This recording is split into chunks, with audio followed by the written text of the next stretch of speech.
Kevin Dodaj është prezantuar sot zyrtarisht si emri më i ri i skuadrës së Lechia Gdansk në futbollin polak. Sulmuesi i cili shpërtheu në radhët e vllaznisë ka qenë nën kontratë me CSKA të Sofjes në vitin e kaluar, por tashmë do të nisë këtë aventurë të re me klubin polak, i cili në edicionin e fundit ra nga kategoria, por kërkon rikthimi në elitë. Ka qenë vetë klubi ai i cili ka prezantuar Dodajin me një video në rrjetet sociale, duke treguar edhe detaje të marrëveshjes mes palëve. Anësori i majt, Kevin Dodaj, i është bashkuar Lechia Gdansk. Futbollisti 20 vjeçar i bashkohet klubit me një huazim 1 vjeçar nga CSKA Sofje.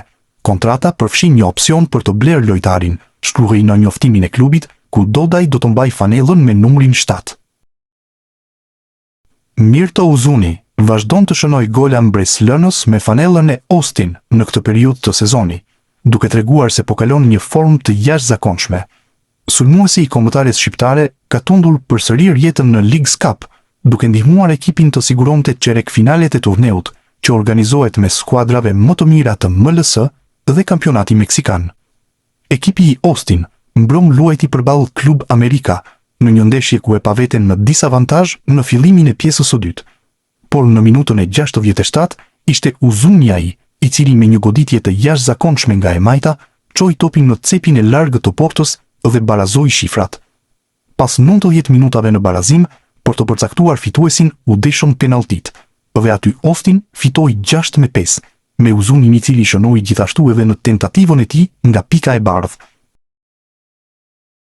Leon Mirtaj luajti dje ndeshjen e parë në Europë, ndërsa ishte për të harruar.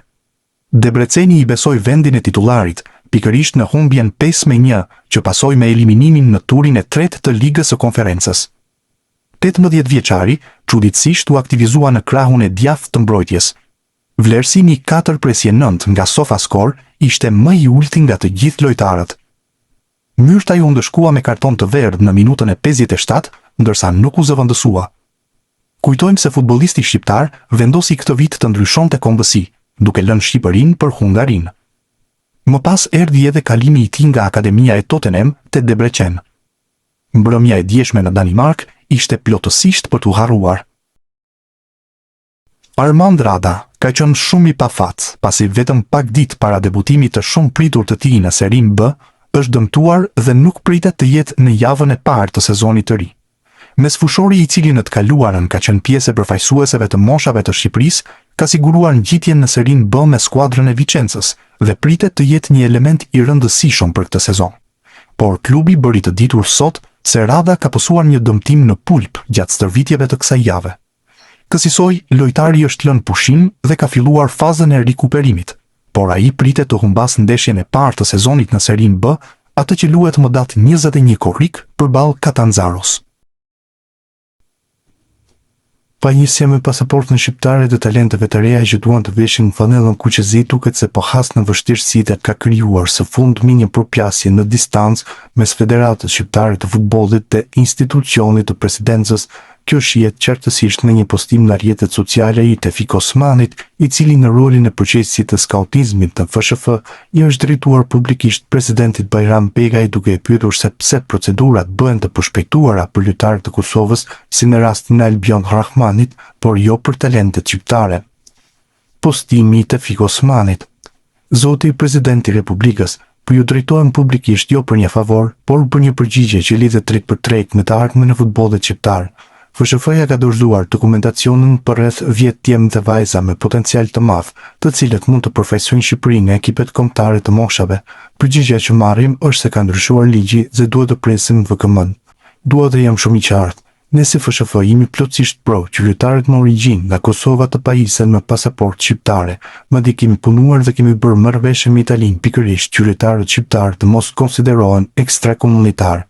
Por pikërisht për këtë arsye lind një pyetje e fortë. Si është e mundur që procedurat për një lojtar të profesuese së Kosovës si Albion Rahmani mund të ecën dhe të përfundojnë, ndërkohë që dokumentacioni i lojtarëve dhe lojtareve të që FSHF-ja po përpiqet t'i afrojë me kombëtarët e Shqipërisë, qëndron gjithmonë në prikje. Nuk kemi asgjë kundër Rahmanit apo lojtarëve të Kosovës, përkundrazi kjo është një çështje që ne e mbështesim, por kërkojmë që njëjti seriozitet, njëjta shpejtësi dhe njëjta vëmendje të kushtohet dhe talentave që mund të veshin fanellën kuqezi. sepse këtu nuk po flasim për dokumente që mund të presin pafundësisht, po flasim për fëmijët e të rinj që kanë një moshë, një cikël kombëtare edhe një moment të caktuar në zhvillimin e tyre. Nëse shteti mund të gjejë një zgjidhje kur bëhet fjalë për një lojtar që përfaqëson Kosovën, pse nuk mund të gjendet një zgjidhje me të njëjtën urgjencë për lojtarët që presin të përfaqësojnë Shqipërinë, sepse në fund rrezikojmë diçka shumë më të madhe se një dosje të vonuar. Rrezikojmë të humbasim talente që Shqipëria i ka gjetur, i ka ndjekur dhe i dëshiron. Dhe do të ishte paradoksale që talentin ta humnim jo në fushën e futbollit, por në pritje të një procedure administrative. Me respekt, Tefik Osmani. Ish trajneri i kombëtares shqiptare Silvinho nuk kërkon të humbas shumë kohë me pushimet e gjata teksa ka dalë në nxemje dhe po bëhet gati për një aventurë të re. Klan News mëson se braziliani është një nga kandidatët për të marrë trajtimin e kombëtares së Algjerisë, që së fundmi mori pjesë edhe në botrorin 2026. Ai priti të pasojë Vladimir Petkovicin, i cili në datën 3 gusht u largua nga trajtimi i Algjerisë pas një botrori zhgënjyes ku Algjeria u eliminua në fazën e 1/16 pas humbjes 2-0 ndaj Zvicrës. Bëhet me dije se rivali kryesor i Silvinhos është spanjolli Felix Sanchez Bas, ish trajneri i Katarit dhe një emër me eksperiencë të konsiderueshme. Pritet me mjaft kuriozitet të mësohet nëse do të kemi një marrëveshje apo braziliani do të mbetet thjesht një kandidat. E ardhmja Ernest Muçi të Trabzonspori mund të japet si çështje në bashkësi televizjeve të klubit në Mercato. Situata e futbollistit shqiptar lidhet me limitin e lojtarëve të huaj në kampionatin turk. Trabzonspor po punon për transferimin e një mesfushori të huaj në pozicionin e numrit 6, por një lëvizje e tillë mund të krijojë probleme me kuotën e të huajve në skuadër. Në këtë skenar, drejtuesit e klubit mund të detyrohen të rishikojnë situatën e disa prej futbollistëve aktual. Mes emrave që mund të preken nga ky ndryshim është Ernest Muçi. Sipas raportimeve nga Turqia, Trabzonspor mund të shqyrtojë ofertat që mund të mbërrinë për futbollistin shqiptar, veçanërisht nëse bëhet fjalë për një propozim financiar të konsiderueshëm. Në repartin ofensiv, klubi turk ka alternativa të tjera për pozicionin ku aktivizohet Muçi, me Ruslan Malinovski dhe Aral Shimshir që konsiderohen gjithashtu si opsione për trajnerin. Kjo situatë mund të bëjë më të hapur mundësinë e një ndryshimi në përbërjen e skuadrës. Megjithatë, aktualisht nuk bëhet fjalë për një vendim të marrë për largimin e Muçit. Ardhmja e tij do të varet nga zhvillimet e merkatos, nevoja për të liruar një vend në kuotën e lojtarëve të huaj dhe mbi të gjitha nga oferta që mund të mbërrijnë adresë të Trabzonsporit. Klubi turk pritet të shqyrtojë çdo propozim që përputhet me pritshmëritë e tij financiare, ndërsa një ofertë e konsiderueshme mund ta ndryshojë situatën e Muçit. Nga ana sportive, Muçi vazhdon të ketë disa elementë që bëjnë një alternativë të rëndësishme për skuadrën, kështu merkatoja e Trabzonsporit dhe veçanërisht transferimi i mundshëm i një numri 6 mund të përcaktojë dhe fatin e Ernest Muçit. Për momentin, shqiptari mbetet pjesë e skuadrës për një ofertë të lartë dhe nevoja për të menaxhuar kuotën e lojtarëve të huaj mund ta vendosin të ardhmen e tij në diskutim. Marian Shkumbulla është prezantuar 2 ditë më parë si futbollisti më i ri i Rayo Vallecano pasi ka finalizuar huazimin nga radhët e Romës të klubit spanjoll. Ajo që është bërë publike deri tani ishte se Rayo Vallecano kishte një opsion për blerjen në fund të sezonit të mbrojtësit të kombëtarit shqiptare dhe Fabrizio Romano ka publikuar detajet e kësaj marrëveshje mes klubeve. Sipas tij, klubi spanjoll mund të blejë Kumbullën për 2.5 milionë euro në fund të sezonit në Roma, ndërsa klubi italian do të zotrojë 10% të një shitje të mundshme të tij në të ardhmen. Kjo është një shifër shumë e ulët se ajo për të cilën Roma mbleu lojtarin nga Verona në vitin 2020. Aso kohë Roma shpenzoi në total 29.5 milionë euro për futbollistin, të cilin e huazoi fillimisht të pastaj e bleu në fund të kartonit të tij. Ai mbetet transferimi më i shtrenjtë të gjitha kohëve për një futbollist të kombëtares shqiptare të futbollit. Simon Simoni dhe lëm të mirën Gjermanisë në këtë sezon duke u larguar nga Kaiserslautern për të bërë pjesë e Luzernës në kampionatin zviceran. Pas një fillimi të vështirë, Simoni duket se po ambientohet me kampionatin vendas pasi në javën e tretë të tij në ndeshjen ndaj Senegalit ai ishte protagonist në barazimin 2-2. Simoni u quajti lojtari më i mirë i ndeshjes sipas vlerësimeve të SofaScore me notën 9.1 pas paraqitjes së tij. Kjo notë përveç të tjera shimonsoi portierit të talentuar 22 vjeçar që të bëhej pjesë e formacionit të kësaj jave në kampionatin zviceran të futbollit.